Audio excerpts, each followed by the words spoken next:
Olá pessoal! Olá pessoal, sejam muito bem-vindos a mais um vídeo do nosso canal, depois de um tempo sem aparecer por aqui. A gente veio falar sobre o programa de colleges privados. É um programa que desde que ele saiu do Brasil a gente estava querendo se encaixar nele, né? E a gente está aqui hoje para esclarecer todas as dúvidas, tirar todas as dúvidas, falar sobre tudo que aconteceu, para que vocês tenham uma ideia, né? E ver se esse programa é realmente para vocês ou não. E vamos falar sobre ele.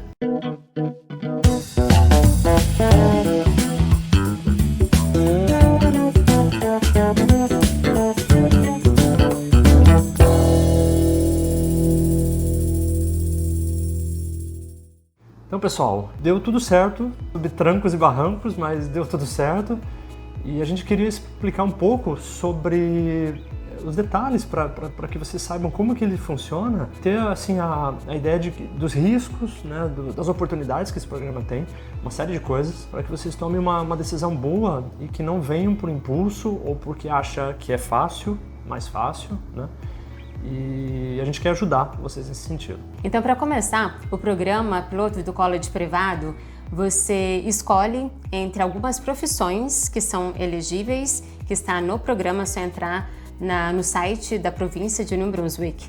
E aí você faz um curso de 1 ano de duração e depois desse curso você pode, através de uma série de requerimentos, aplicar para o seu Work Permit e para o PR, para a residência permanente. E é um programa específico para colleges privados, ele não serve para college público.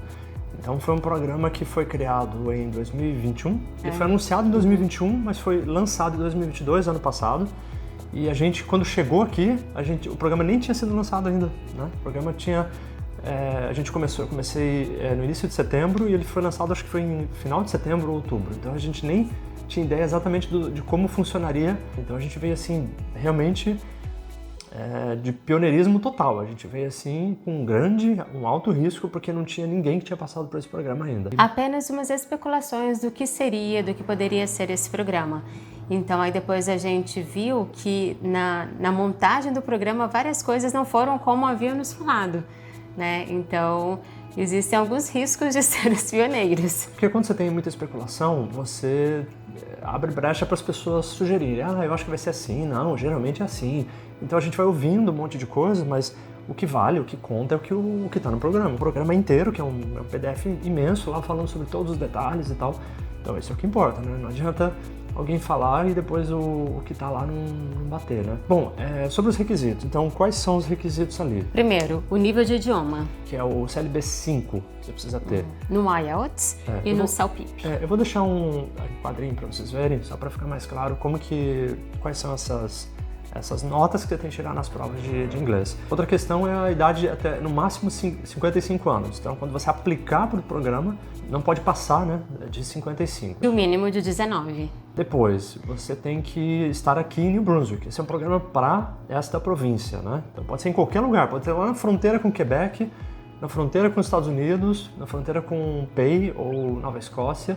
Não interessa, mas tem que estar aqui dentro, a empresa tem que estar aqui dentro. A oferta é permanente de emprego e a graduação no college. Mas isso é importante, uma oferta permanente, em tempo integral. Não pode ser um part-time, não pode ser um trabalho de 1 ano. Não, é 1 ano de contratação e acabou. Não, tem que ser permanente, sem validade. E o último é terminar o college, porque não dá para você começar o curso e aplicar para o programa. Você vai ter que, no final, lá na hora da aplicação, submeter o teu diploma e todas as suas notas. Ou seja, tem que estar certinho que você concluiu com sucesso o college. E de qualquer forma, é necessário os outros requisitos para você conseguir um visto de estudante, que aí seria um requisito já em âmbito federal. Então como é que funciona na prática, tá?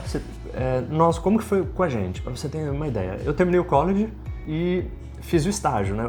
O último mês do college é o estágio de 4 semanas, na verdade não chega a ser um mês, mas são 4 semanas. E é um estágio obrigatório, se você não fizer esse estágio você não se forma, então você tem que fazer esse estágio.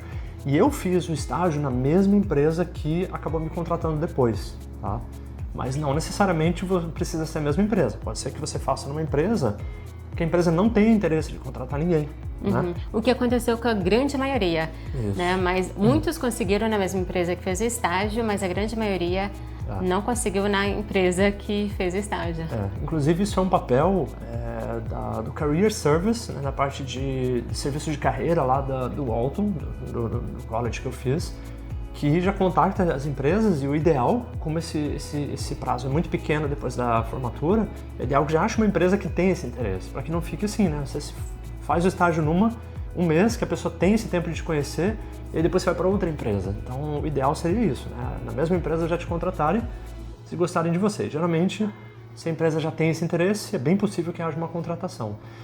Aí, eu fiz esse estágio, terminou, e aí começaram alguns problemas. Quais foram esses problemas? Primeira coisa, esse programa é um programa novo. Né? Então a província vinha falando pra gente desde o início, lá 1 ano atrás, desde a primeira live que a gente teve, aliás, a primeira não foi uma live, foi uma apresentação lá no Walton, de que após a formatura, assim que a gente se formasse, a gente poderia continuar trabalhando já diretamente naquela empresa que a gente fez o estágio, se houvesse interesse de contratação deles. E a gente fez isso. E todo mundo fez isso. A gente começou a trabalhar. E aí, foram 2 ou 3 semanas depois, né? Eles mandaram um e-mail pro Walton falando... Foram na segunda semana falando que não, que todo mundo tinha que parar de trabalhar assim, no dia. Não pode voltar no dia seguinte, tinha que parar hoje no final do dia. Alguns homens só querem ver o circo pegar fogo. Só que foi um erro da província, eles vinham falando pra gente que isso estava tudo certo, que poderia ser assim, e não foi.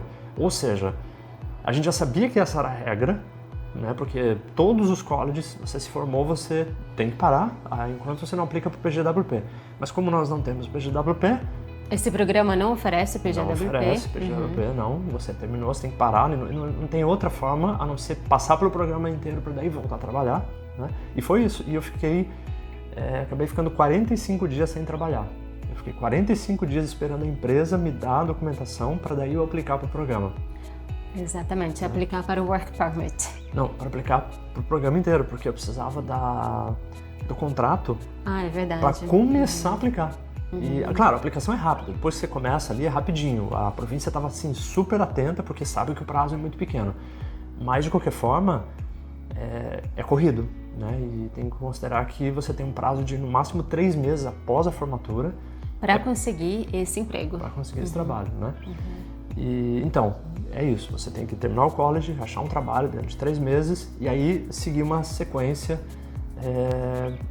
na parte provincial, que é fazer a sua Express of Interest. Exatamente, Express of Interest, que é preencher um formulário no site da província específico desse programa do college privado, falando que você tem interesse em fazer uma aplicação provincial, de imigração provincial. Isso. E aí você fez a aplicação, eles vão olhar ali e falar, não, tá tudo batendo, ok. Eles mandam um ITA, um Invitation to Apply, que é o convite para você aplicar, para continuar agora com toda a tua documentação. Exatamente. E quando nós fizemos, a gente já recebeu esse ITA no dia seguinte. Foi rapidinho. Bem rápido. Foi super rápido, a província agiu bem rápido.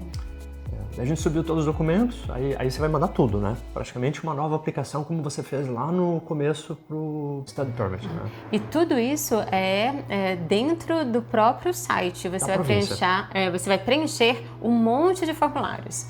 A Ana ajudou bastante, ela fez a maior parte, inclusive, desse processo. Fizemos juntos, na verdade, 50-50.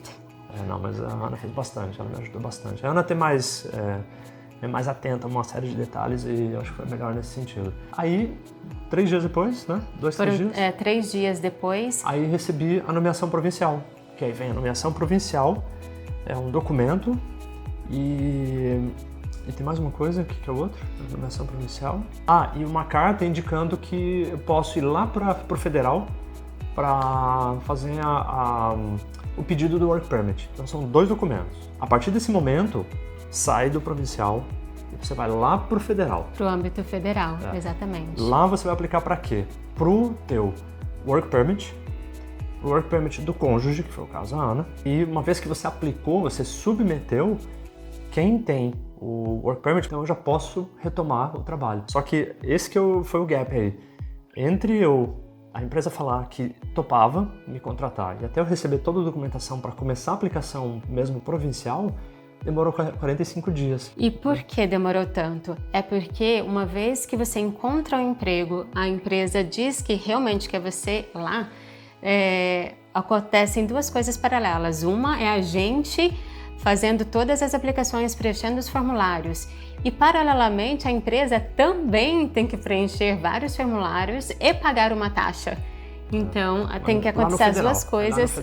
Tem que acontecer as duas coisas simultaneamente. Então, se a empresa não fizer isso, se ela não preencher o formulário e se não pagar a taxa, a gente não tem o número que a gente precisa desse número para dar entrada no Work Permit. Isso toma tempo, né? Então, acabou que foi corrido pra gente, foi bem corrido, bem assim...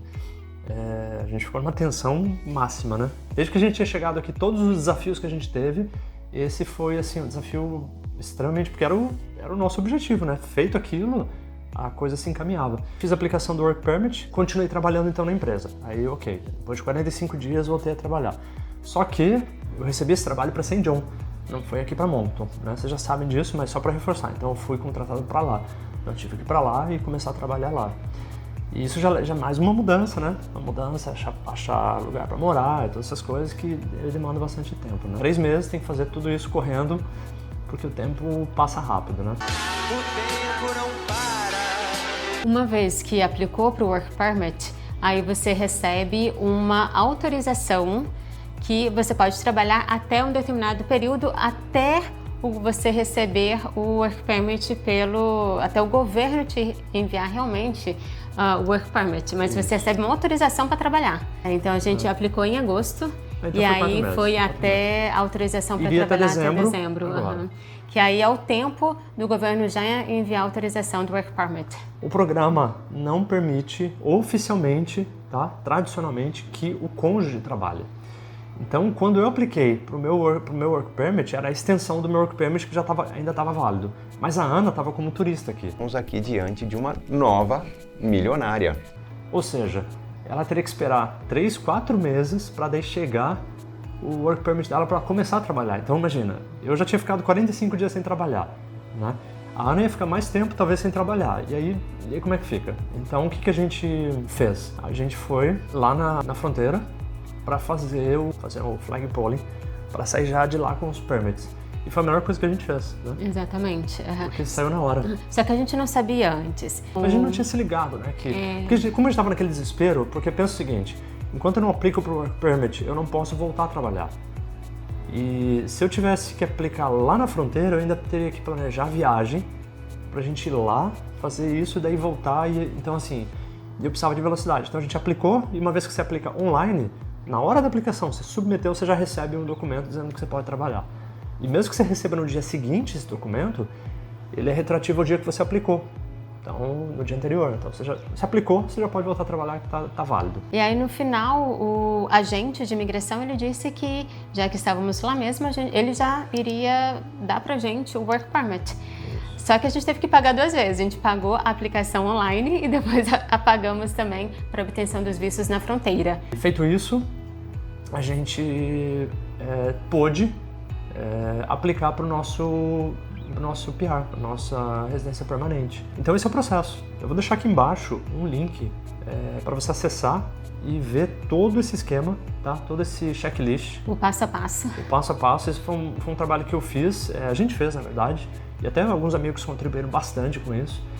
É um checklist para você começar lá no comecinho até o final, como que funciona todo o processo, tá? Agora a gente pode falar também dos benefícios e os pontos positivos e os pontos não positivos desse programa. Eu vou falar de um ponto negativo que eu realmente não gostei, que foi esse programa não dá direito ao cônjuge do Work Permit. Então você tem que, se você optar por esse programa, ou você é solteiro, ou você tem que saber que o seu cônjuge não terá direito a trabalhar.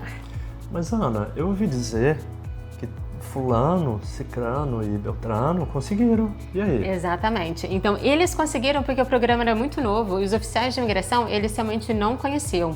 Mas todos os demais agora, nenhum que aplicou para a segunda turma, a partir da segunda turma, nenhum conseguiu o Work Permit, nem o cônjuge conseguiu o Work Permit. E mesmo que acontecesse isso, né, mesmo que acontecesse agora de alguém ser aprovado, lembra que é uma loteria, tá? Porque tem gente que conseguiu, foi na fronteira, o cara olhou e falou, não, acho que tá tudo certo, e deu Work Permit. Mas assim, eles já estão mais, como a Ana falou, mais vacinados, eles sabem que não é bem assim, né? Então é um risco. É um risco, galera, só para deixar bem claro, tá? Não é um risco assim do tipo, ter ou não Work Permit. Pensa que se o cônjuge não tem Work Permit, 1 ano de estudo que você fica aqui, tirando esse processo ainda no final do college, que pode demorar mais 3 meses, é uma renda que você deixa de ter, muito grande. Tá? Sem falar que quem vem com o Study Permit para fazer esse programa só pode trabalhar part-time, então não pode trabalhar full-time. No nosso ano, até a gente teve essa exceção que a gente pôde trabalhar full-time, mas também não tem como trabalhar full-time, porque você está o tempo todo estudando, então como é que você vai trabalhar mais do que... fica mais difícil, é mais complicado. Outro ponto, o que você acha? Outro ponto negativo é o tempo de término do college e o término de visto que você pode ficar aqui. Então, o college do Juliano terminou no dia 20, a formatura foi dia 28 de junho. E aí, nossos vistos valiam até o dia 23 de setembro. Então foi menos de 3 meses para a gente fazer todo esse processo. É muito pouco tempo. A província, a parte provincial de aplicação e tal, isso até é relativamente rápido, tá, gente? Mas o problema é o seguinte, é um espaço muito pequeno para você ter que identificar todas as empresas de New Brunswick, não é do Canadá inteiro não, é de New Brunswick, que tenham a disponibilidade de contratar. E não é uma contratação como acontece em muitos casos, da pessoa falar assim, olha, eu vou te contratar por temporário, por 3 meses, né, ou sei lá, 6 meses, depois eu vou ver o que rola. Se você tivesse o PGWP, que o college público fornece, tudo bem, você pode fazer isso, não tem problema nenhum. No nosso caso, não. Tem que ser de cara, você vai ter que encontrar uma empresa que não te conhece, nunca te viu na vida, e aceitar, te dar essa oferta permanente, uma oferta permanente, integral. Então, assim, não é fácil. Outro ponto negativo desse de 3 meses é o seguinte, é que são apenas 2, a grande maioria das profissões ali, a província só aceita que entre no emprego de 2 NOCs específicos. Então, não são todos os NOCs. Tipo qualquer vaga de trabalho, não é qualquer vaga de trabalho, tem que ser uma vaga de trabalho específica. Então, isso também diminui muito a quantidade de opções, né, que você tem, né, de possibilidades de emprego, diminui bastante. Então isso eu também achei um desafio. E outra coisa é que às vezes a gente pensa que as coisas acontecem muito rápido aqui, mas não acontece muito rápido. Então você aplica para uma vaga de emprego e você aplica para 100 vagas de emprego e dessas 100 vagas, tipo, você obtém poucas respostas e dessas poucas respostas que você obteve, algumas te chamam para entrevista e dessas entrevistas que você fez, às vezes nenhuma empresa te contrata. Então, por isso que o tempo aí é um grande desafio de menos de 3 meses para você conseguir. A Ana estava falando do tempo, né, de resposta. A gente teve amigos que aplicaram para 50 vagas, 100 vagas, 150 e um deles aplicou para 200 para conseguir e ele não conseguiu dentro do programa, não deu. Não deu tempo suficiente, ele teve que aplicar para outra província, para outro lugar, porque ele não conseguiu aqui.